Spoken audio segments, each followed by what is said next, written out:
طریقے کی تکلیف ابو لہب نے نبی کو دیا. کیوں؟ تاکہ اس کا دین کے تبلیغ کرنا بند ہو جائے, اسلام ختم ہو جائے, اسلام مٹ جائے, اسلام زمین سے ختم ہو جائے, دین الہی کا کوئی نام لینے والا نہ رہے, دین الہی کو کوئی پوجنے والا نہ رہے, اسلام کا کوئی ماننے والا نہ رہے. اس وجہ سے تکلیف دیتا تھا تاکہ محمد مکہ کے دھرتی میں اسلام کی تبلیغ کو بند کر دے.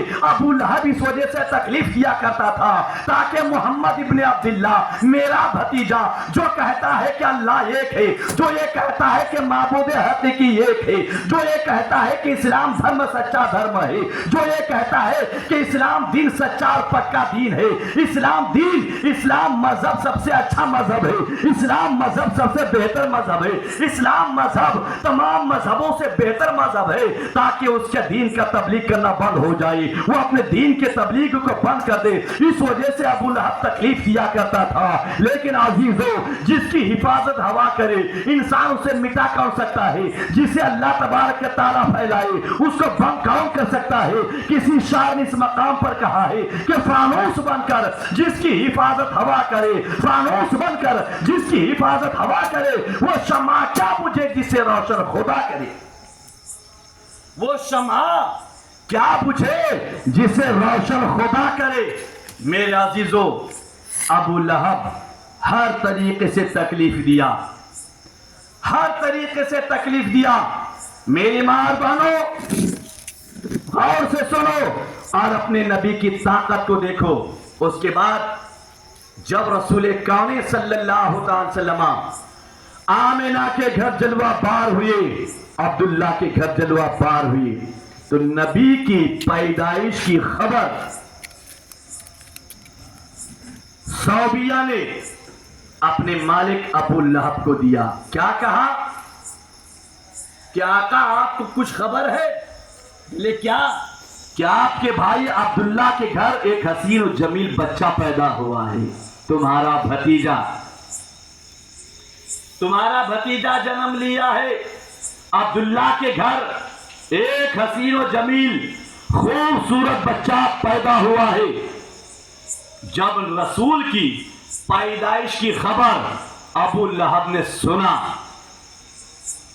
تو بھتیجے کی پیدائش کی خوشی میں ابو لہب نے اپنے ہاتھ کو اٹھایا اور کلمے کے انگلی کے اشارہ کر کے کہا کہ جا, تو نے مجھے میرے بھتیجے کی پیدائش کی خبر دیا تو آج سے میں تم کو آزاد کر دیتا ہوں, جا تم محمد کو دودھ پلا. محمد کو دودھ پلا. میرے عزیزو, ابو لہب نے اپنی باندی کو جو آزاد کیا تھا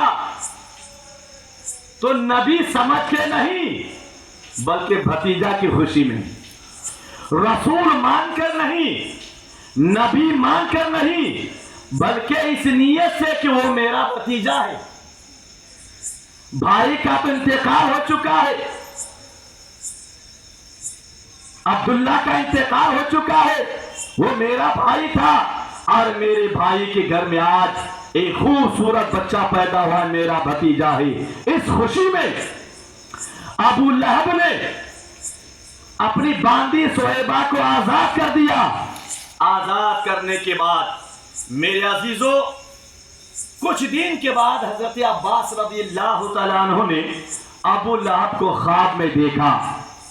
بخاری شریف کی حدیث پاک ہے, حضرت عباس نے ابو لہب کو خواب میں دیکھا اور حضرت عباس نے ابو لہب سے پوچھا, اے ابو لہب تیرا حال کیا ہے؟ یعنی مرنے کے بعد تیرے ساتھ کیا معاملہ ہوا ہے, قبر میں تیرے ساتھ کیا ہوا؟ تو ابو لہب نے کیا کہا, تم سے جدا ہونے کے بعد مجھے کچھ بھلائی نہیں پہنچی, لیکن ہاں ایک دن ہوتا ہے, ہفتے میں ایک دن اللہ تبارک تعالی مجھ سے میرے اوپر سے عذاب کو دور کر دیتا ہے, اور اسی دن میں اپنے کلمے کی انگلی کو جب چوستا ہوں تو شہد سے زیادہ میٹھا مجھے پانی مل جاتا ہے.